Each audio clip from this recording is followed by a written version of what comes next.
ಕಾಳಹಸ್ತೇಶ್ವರ ಸ್ವಾಮಿ ದೇವಸ್ಥಾನ ಚಿತ್ರದುರ್ಗದ ಮದಕರಿಪುರ ಹತ್ತಿರ ಇರುವಂಥ ಒಂದು ದೇವಸ್ಥಾನದ ಪಕ್ಕದಲ್ಲಿ ನೀವು ನೋಡ್ತಿರುವಂಥ ಈ ಒಂದು ಆಲದ ಮರ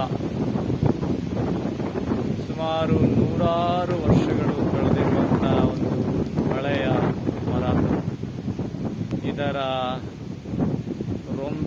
ಕೊಂಬೆಗಳನ್ನು ನೋಡ್ತಾ ಇದ್ರೆ 100, 200, 300 ವರ್ಷಗಳಿಂದ ಹಳೆಯದಾಗಿರುವಂಥ ಒಂದು ಮರ ಅಂದರೆ ತಪ್ಪಾಗಲಿಕ್ಕಿಲ್ಲ. ನೋಡಿದ್ರೆ ಗೊತ್ತಾಗುತ್ತೆ. ಸುಮಾರು ಬೇರುಗಳನ್ನು ಮೇಲ್ಗಡೆಯಿಂದ ಇಳಿದಿರೋಂಥ ಬೇರುಗಳು ಸಹ ಮರಗಳಾಗಿ ಕನ್ವರ್ಟ್ ಆಗಿರೋಂಥದ್ದನ್ನ ನೋಡ್ಬೋದು. ಚಿತ್ರದುರ್ಗದ ಹೊರವಲಯದ ಮದಕರಿಪುರದ ಹತ್ತಿರ ಶ್ರೀ ಕಾಳಹಸ್ತೇಶ್ವರ ದೇವಸ್ಥಾನದ ಪಕ್ಕದಲ್ಲಿ ಇರುವಂಥ ಒಂದು ಬೃಹದಾದ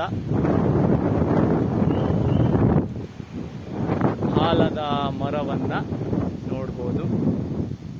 ಬಹಳ ಪುರಾತನವಾದಂಥ ಆಲದ ಮರ, ಶತಮಾನಗಳು ಕಳೆದಿರುವಂಥ ಒಂದು ಆಲದ ಮರ ಇದಾಗಿದ್ದು, ಪ್ರಾಚೀನ ದೇವಸ್ಥಾನ ಅಂದರೆ ಶ್ರೀ ಕಾಳಹಸ್ತೇಶ್ವರ ದೇವಸ್ಥಾನದ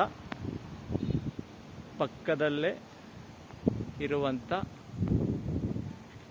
ಇದೂ ಸಹ ಸುಮಾರು ಶತಮಾನಗಳ ಇತಿಹಾಸ ಸಾರುವಂಥ ಒಂದು ಹಳೆಯ ಮರ ಅಂದರೆ ತಪ್ಪಾಗಲಿಕ್ಕಿಲ್ಲ. ಚಿತ್ರದುರ್ಗದ ಹೊರವಲಯದ ಹೆದ್ದಾರಿಯ ಪಕ್ಕದಲ್ಲಿ ಬಂದರೆ ಶ್ರೀ ಕಾಳಹಸ್ತೇಶ್ವರ ದೇವಸ್ಥಾನ, ಈ ಒಂದು ಬೃಹದಾದ ಮರ ಮತ್ತು ಇಲ್ಲಿರುವಂಥ ಕೆಲವೊಂದು ಸುಮಾರು ಐತಿಹಾಸಿಕ ಕುರುಹುಗಳು ಅಂದರೆ ಶಾಸನಗಳಾಗಿರ್ಬೋದು, ಬೇರೆ ಬೇರೆಯ ಒಂದು ಚಿತ್ರಗಳನ್ನು ಈ ಭಾಗದಲ್ಲಿ ಬಂದರೆ ಶ್ರೀ ಕಾಳಹಸ್ತೇಶ್ವರ ದೇವಸ್ಥಾನದ ಪಕ್ಕದಲ್ಲಿ ಶಾಸನಗಳನ್ನು ಮತ್ತು ಬೇರೆ ಬೇರೆ ಕಲ್ಲು ಮೇಲ್ಗಡೆ ಕಾಣುವಂಥ ಉಪ್ಪು ಶಿಲ್ಪಗಳನ್ನು, ಪ್ರಾಚೀನ ದೇವಸ್ಥಾನವನ್ನು ಮತ್ತು ಈ ಒಂದು ದೊಡ್ಡ ಬೃಹದಾದ ಒಂದು ಹರಳಿ ಮರವನ್ನು ನೋಡಿಕೊಂಡು ಹೋಗ್ಬೋದು ಅಂತ ಹೇಳಲಿಕ್ಕೆ ಇಷ್ಟಪಡ್ತೀನಿ.